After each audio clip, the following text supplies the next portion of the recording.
Assalamualaikum warahmatullahi wabarakatuh. Perkenalkan, nama saya Hasnawati, Stambuk A251-19055, kelas A. Di sini kita akan menggunakan media semi gerak, yaitu tulisan bergerak bersuara. Adapun materi yang akan kita jelaskan ada 4. Yang pertama, bagian A, kesetimbangan dalam kehidupan sehari-hari. Yang kedua, keadaan kesetimbangan. Yang ketiga, pergeseran kesetimbangan. Dan yang terakhir, hukum kesetimbangan. Ya, langsung saja ke bagian A, kesetimbangan dalam kehidupan sehari-hari.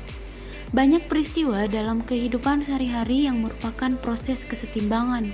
Contohnya perubahan wujud air, reaksi kesetimbangan dalam tubuh, reaksi kesetimbangan dalam mulut. Yang kedua, bagian B, keadaan kesetimbangan. Yang pertama, reaksi umum, Ma ditambah Nb menghasilkan Pc ditambah Qd.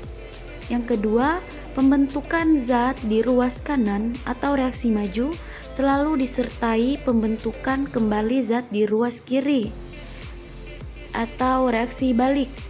Yang ketiga, reaksi terus berlangsung dua arah.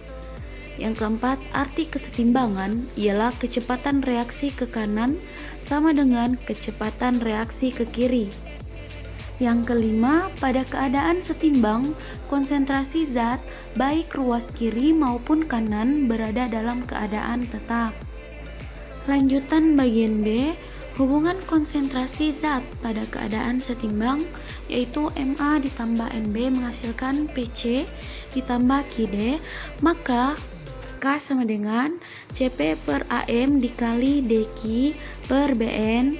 Keterangan K sama dengan tetapan kesetimbangan A. Konsentrasi A pada kesetimbangan sama dengan mol per volume. B. Konsentrasi B pada kesetimbangan sama dengan mol per volume. C. Konsentrasi C pada kesetimbangan sama dengan mol per volume. D. Konsentrasi D pada kesetimbangan sama dengan mol per volume. Lanjutan B, harga K atau kesetimbangan menunjukkan banyaknya hasil reaksi atau zat ruas kanan yang dapat terbentuk pada suatu reaksi kesetimbangan.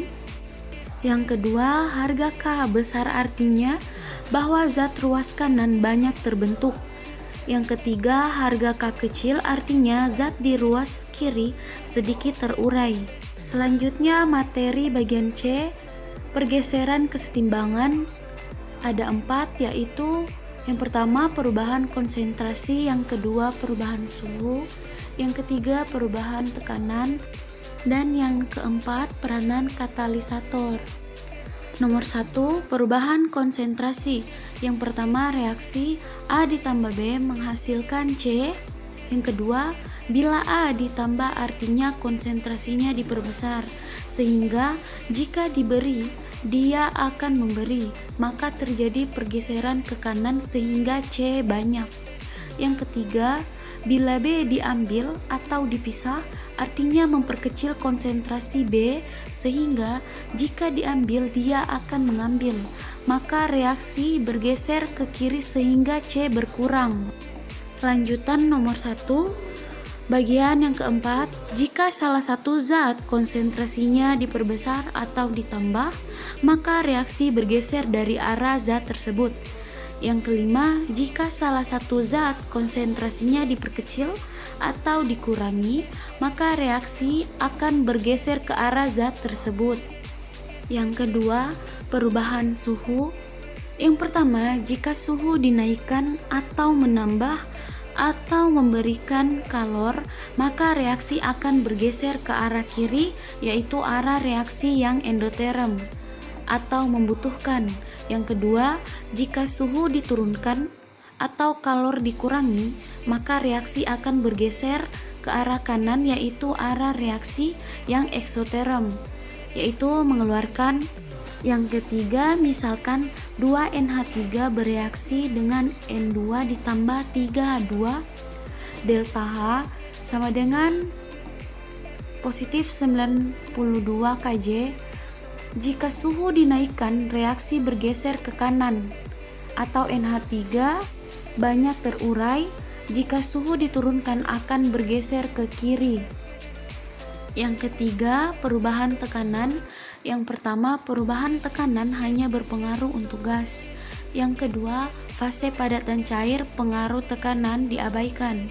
Yang ketiga, sesuai hukum Boyle, maka jika tekanan diperbesar atau volume diperkecil, maka reaksi bergeser ke arah jumlah mol gas yang terkecil.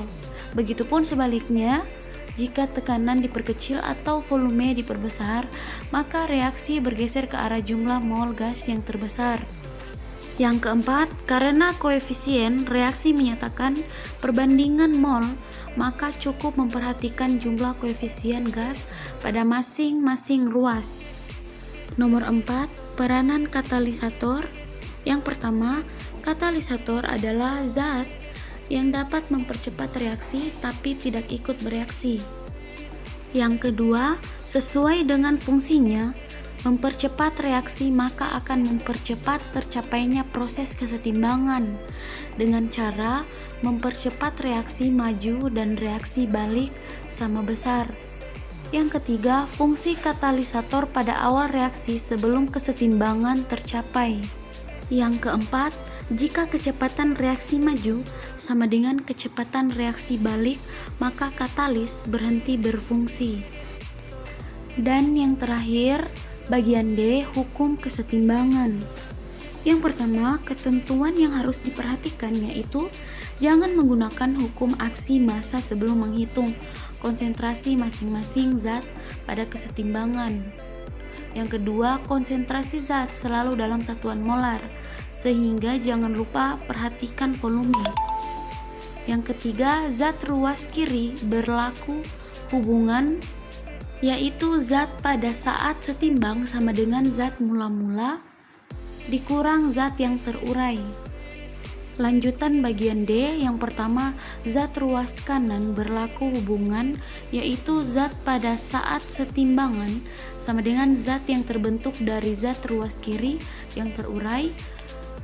Yang kedua, koefisien reaksi kesetimbangan menyatakan perbandingan mol zat ruas kiri yang terurai serta mol zat ruas kanan yang terbentuk pada saat setimbang. Ya, itulah hasil pemaparan materi dari saya. Jika ada kesalahan kata mohon dimaafkan. Saya akhiri, wabillahi taufik wal hidayah. Wassalamualaikum warahmatullahi wabarakatuh. Terima kasih.